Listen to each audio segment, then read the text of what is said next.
નમસ્કાર દર્શક મિત્રો, ઇન્વેસ્ટિંગ A to Z માં આપનું સ્વાગત છે।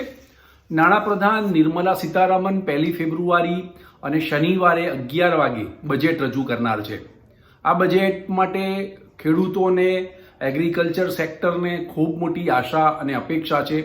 અત્યારે હાલ ખેડૂતોનું એક મોટું આંદોલન MSP ને લઈને પણ ચાલી રહ્યું છે, એટલે આ બજેટમાં એવી કોઈ એનાઉન્સમેન્ટ થાય કે જેથી ખેડૂતોને અને ગ્રામીણ વિસ્તારના લોકોને ખૂબ મોટો ફાયદો થાય અથવા વર્ષોની ડિમાન્ડ જે છે MSPની એ પણ પૂરી થાય એવી કોઈ જાહેરાત થઈ શકે તેવી શક્યતાઓ છે।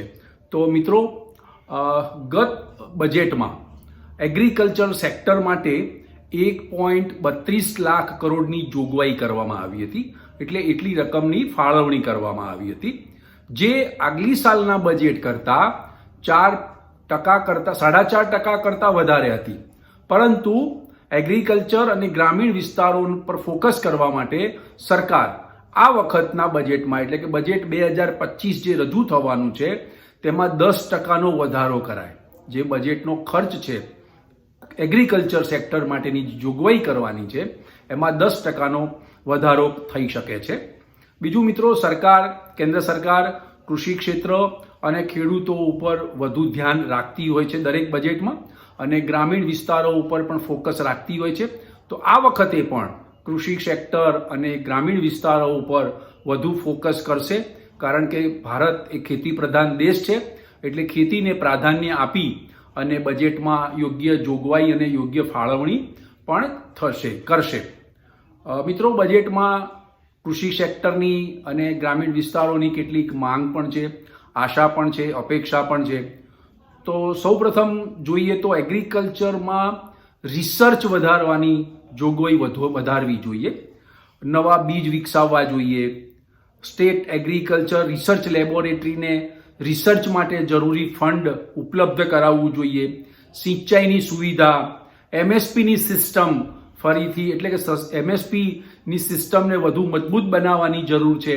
ખેડૂતોને MSP એને જે ખેત ઉત્પાદન પાછળનો જે ખર્ચ થાય એનો મળી રહેવો જોઈએ, એનાથી નીચે ભાવ ન મળવો જોઈએ, તો કેટલાય ખેડૂતોની આત્મહત્યા નહીં થાય। તો MSPની સિસ્ટમ વધુ મજબૂત બનાવવી જોઈએ અને ખેડૂતોને એ ખરેખર મદદરૂપ થાય તેવી કોઈ નવી યોજના કે નવી જાહેરાત કરવી જોઈએ। બીજી વાત, કઠોળ અને તેલીબિયાનું ઉત્પાદન વધારવું જોઈએ। મિત્રો, ભારતમાં કઠોળની 15% આયાત થાય છે અને ખાદ્ય તેલોની 56% આયાત થાય છે। તો આ આયાત પાછળ વિદેશી હુંડિયામણ આપણું ખાસું બધું વપરાઈ જાય છે, તો એ ન થાય, એટલે આયાત ઉપર નિર્ભરતા ઘટે એના માટે સરકારે કઠોળ અને તેલીબિયાનું ઉત્પાદન ભારતમાં જ વધે તેવા પગલાં લેવા જોઈએ। એટલે આ બજેટમાં એવી કોઈ નક્કર જાહેરાત થવી જોઈએ તો કઠોળ અને તેલીબિયાનું ઉત્પાદન ભારતમાં જ વધે, તો એ આયાત ન કરવી પડે।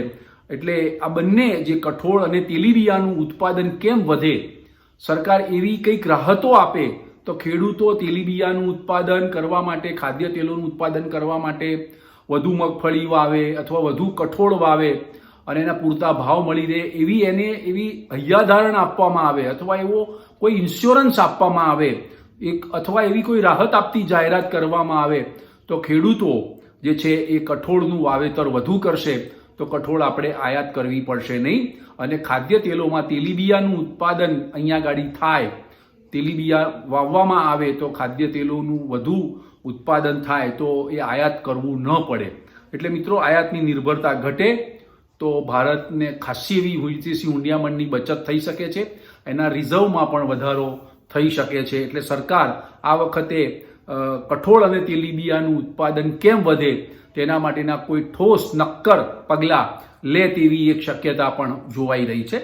અને બીજું, એક MSPની સિસ્ટમની તો આપણે વાત કરી લીધી છે। તો મિત્રો, આ વિડીયોની માહિતી આપને ગમી હોય તો લાઇક્સ કરજો, શેર કરજો, કમેન્ટ્સ કરજો અને સબસ્ક્રાઇબ કરજો। મળીશું નવા વિષય સાથે આવતીકાલે, અને નવા વિડીયોમાં આપણે નવા ઉદ્યોગોની, નવા સેક્ટરની આશા અને અપેક્ષા લઈને આવીશું। થેન્ક યુ વેરી મચ મિત્રો।